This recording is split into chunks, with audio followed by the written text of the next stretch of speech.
Sipa, thank you very much. And indeed, as you correctly say, the president is making his way here. And this is where the majority of the community members that have been affected by the events of Monday night, early hours of Tuesday morning, this is what is going to greet the president. I'm just going to step out of the shot. And what you see here are community members gathered.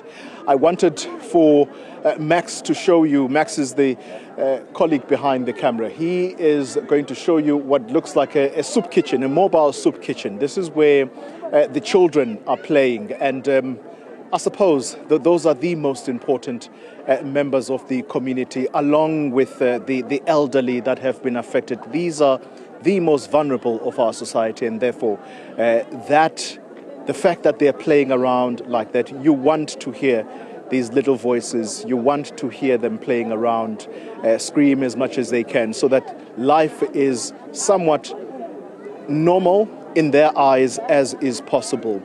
But everything is not normal. You will see their clothing, it's hung up on the fence there. And that tells you that these people have been here for quite some time. They were housed here since Tuesday morning after they were discovered and being brought here. Some of them were told that they have been able to connect to family members, those that can provide shelter to them. The only thing we're told they would ask for is a sponge and a blanket so that they are able to go and be part of those extended community, or rather extended family members, but at least they bring something warm with them. It is a winter, right in the middle of winter, very, very cold. Yes, the sun is out, it's shining. I wish I could take off the jacket I'm wearing now, but later on in the evening, it is going to be very useful, these jackets. And so you will see also that there are plaques that have already been put up. Social Security Agency of South Africa, SASSA, we know it as SASSA. They are the people that we are told have been helping these families, feeding these families, making sure that they have the necessities in order to not only eat, but also keep warm.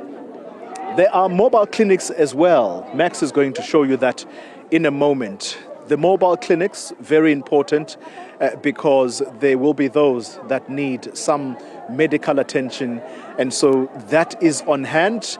Don't ask me, Stephen, whether this has been here throughout. You will know government officials at times, they do tend to make sure that, especially when a figure as big as a president comes onto the area, they deck the place out, so to speak, in order to give a semblance that indeed this is a caring government. We're not taking anything away from them because the people, what they've been telling us is that indeed government has been on hand. Yes, here and there, they do fall short in terms of taking care of them here in the community. We'll talk in the moment about the story of the community, because actually that is the story I'm going to bring next into this conversation as the president comes through, Stephen. I want us now to introduce my guests, and I am going to start with Reverend Siabulela Potwana. And next to Reverend Potwana, we have Mr. Zola Yolelo. He is a community leader. Can I just ask you gentlemen to swap around? Let me start with Reverend Yolelo. The reason I'm bringing him first is because this area, it is what the Premier of the province said. This is privately owned land, this Decoligny area, and it belongs to the Dutch Reformed Church of Southern Africa. That has now since changed. It is now called the United Reformed Church in Southern Africa. They are the people that we are told own this piece of land. Let's understand the history, therefore. Reverend, you settled here as the Dutch Reformed Church how many years ago, and does this land still belong to the church, as the Premier tells us? Let me start by saying, as a church general, from the General Synod to the regional, we are very sore in our hearts for this loss. The history of the land itself, yes, it was given to the Dutch Reformed Church, which is the old white church. And then in 1994, we became Uniting Reformed Church. And then the land was transferred to the church, which is the church used to have a title deed of the whole piece of land. The last year, the church took a decision to give the land to the community, so that the community that is here now can dwell. So it was made. Let me stop you there for a moment. So what you are saying is that the Dutch Reformed Church, which is now the Uniting Reformed Church, no longer owns this land. It has decided that you're going to give it to the community. Is that what you're saying? Yes. Yes, that's what I'm saying. The meeting with the CEO of the church, which is the Cape Regional Synod, and the SMFA came, and then we met with the community last year, and then we did agree that this piece of land that we are standing on must belong to the community that is already dwelling on the land. Let's bring in the community leader.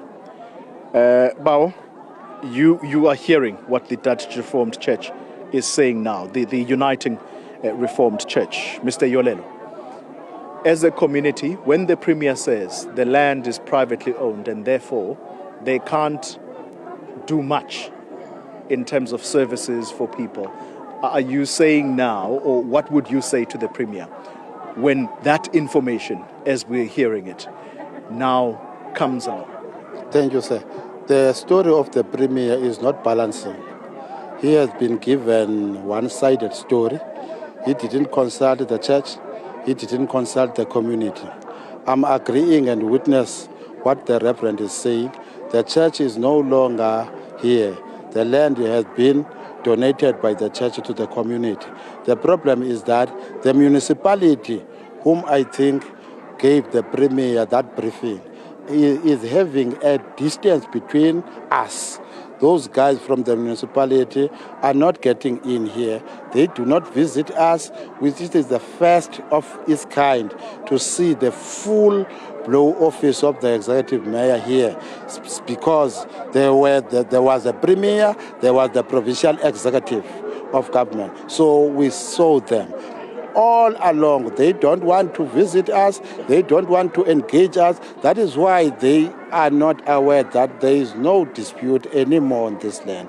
The land is belonging to the community, with the honest church gave us the land.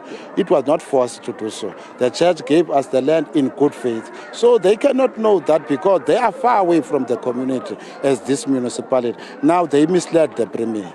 We are not criticizing the Premier. What we are saying to the Premier, his story is not balancing. He has been given one-sided story from the people who don't know the events of this area. The land belongs to the community. So the authorities, therefore, it would seem they have been overtaken by events because they're distant from the community. They don't know what the latest developments are.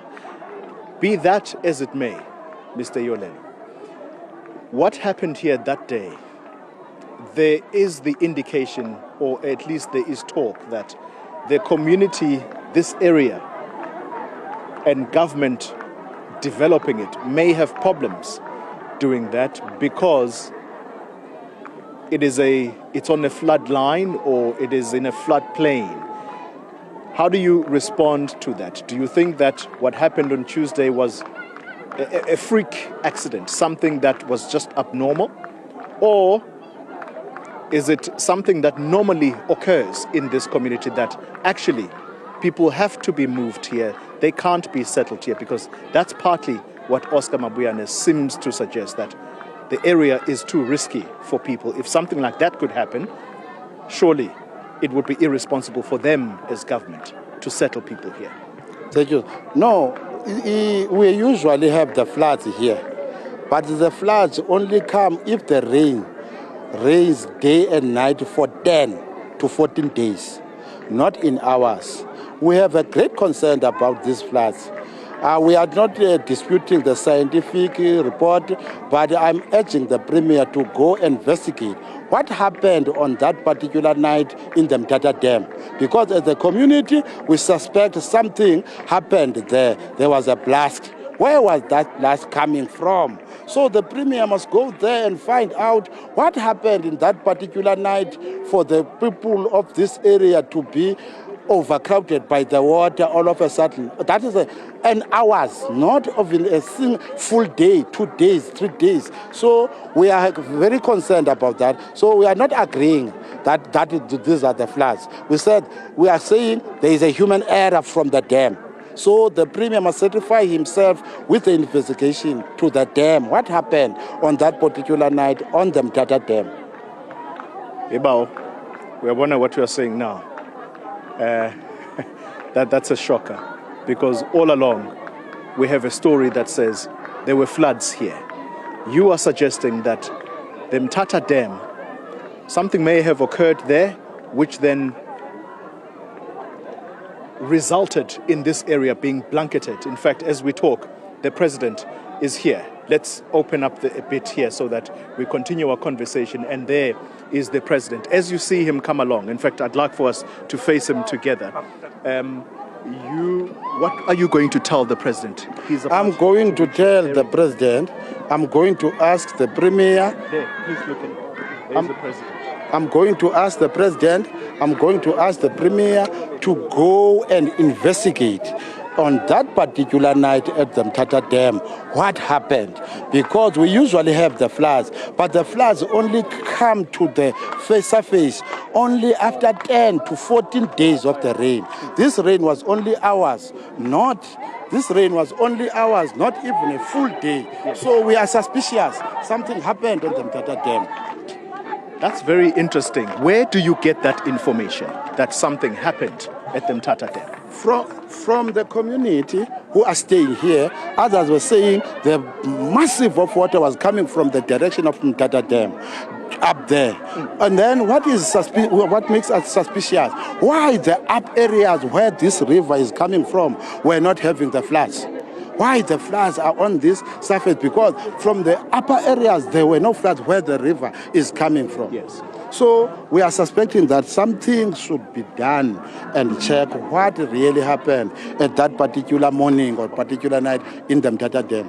All right, Stephen, we're going to try now. Thank you very much to Mr. Zola Yolelo and the Reverend Siabulela. We're going to get closer now. The President is getting a briefing, and we just want to make sure that we hear what the President is being told.